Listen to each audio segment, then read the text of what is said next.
DS two சீரியல்ல அடுத்த வர எபிசோட்ல என்ன மாதிரியான ட்விஸ்ட் எல்லாம் இருக்க போகுதுங்கிறத இந்த வீடியோல பார்க்கலாம். பாக்கியத்தோட வீட்டுக்கு வந்து சக்திவேல் வந்து போறாங்க. சக்திவேல பார்த்ததும் பாக்கியத்துக்கு பயங்கர கோபம் வருது. ஏன்னா நம்ம கோமதிக்கு ஆதரவா வந்து சாட்சி சொன்னதை நினைச்சு ரொம்பவே கோபத்துல வந்து இருக்காங்க. என்ன வீட்டு பெரியவங்க இந்த பக்கம் வந்திருக்கீங்க, என்ன விஷயம் சொல்லிட்டு கேக்குறாங்க. வரவேண்டிய சூழ்நிலை, வரவேண்டிய கட்டாயம், அதனாலதான் வந்திருக்கேன்னு சொல்லிட்டு சொல்லிக்கிட்டு இருக்காங்க. சக்திவேல் வந்து உங்களுடைய வீட்டுக்கு ஒரு விஷயமா வந்திருக்கேன். நடந்த பிரச்சனைய நடந்ததாவே இருக்கட்டும், அதை எல்லாருமே மறந்துட்டு அவங்க அவங்களுக்கான வேலையை பார்க்கலாம். நான் வந்து உன்னுடைய பொண்ணு சுடரை என் பையன் குமாருக்கு பொண்ணு கேட்டு வந்திருக்கேன்னு சொல்லிட்டு சொல்றாங்க.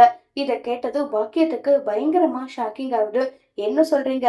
உங்க பையன் ரவுடி பையன், அது மட்டும் இல்லாம அந்த அரசி கூட ஊரை சுத்திட்டு அரசி அவனும் ஒரே குடும்பமா இருந்திருக்காங்க. அப்படி இருக்கும்போது என்னால எப்படி கல்யாணம் பண்ணி கொடுக்க முடியும்னு சொல்லி அவ்வளவு கோபப்பட்டு பேசுறாங்க. நீங்க நினைக்கிற மாதிரி எல்லாம் நான் விட மாட்டேன். நீங்க எவ்வளவு கஷ்டப்படுறீங்கன்றது எனக்கு எல்லாமே நல்லாவே தெரியும். அதனால 20 பவுன் நகை உங்க பொண்ணுக்கு கல்யாணம் பண்ணி கொடுக்கறதுக்காக நான் போடுறேன். கல்யாண செலவு எல்லாமே நான் ஏத்துக்கிறேன். இந்த வீடை உங்க பேர்ல ரிஜிஸ்டர் பண்றேன். இந்த வீடு வாடகை வீடு தானே.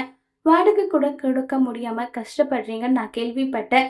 ஏதோ சொந்தக்காரங்களா போச்சு, அதனால கல்யாணம் பண்ணி வைக்கலான்னு முடிவெடுத்திருக்கேன். இவ்வளோ பண்றேன், இதுக்கு மேலேயும் பண்ணுவேன். இல்ல நான் தான் 100 பவுன் நகை கூட உங்களுடைய பொண்ணுக்கு என்னால ரெடி பண்ணி கொடுக்க முடியும்னு சொல்லி சக்திவேல் வந்து பணத்தாசை பாக்கியத்துக்கிட்ட காட்டிட்டு இருக்காங்க.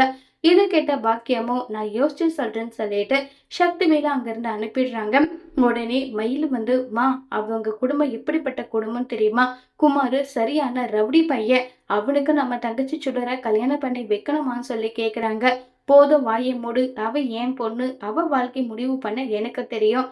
நான் வந்து சக்திவேலோட பையன் குமாருக்கு தான் கல்யாணம் பண்ணி வைக்கலான்னு முடிவு பண்ணிட்டேன்னு சொல்லி ரொம்பவே கோமா பாக்கியம் சொல்றாங்க. பாக்கியத்தோட முடிவை கேட்டு மயில ஷாக்கிங்ல இருக்காங்க. அதோட இந்த பிரமவை முடிச்சிருக்காங்க.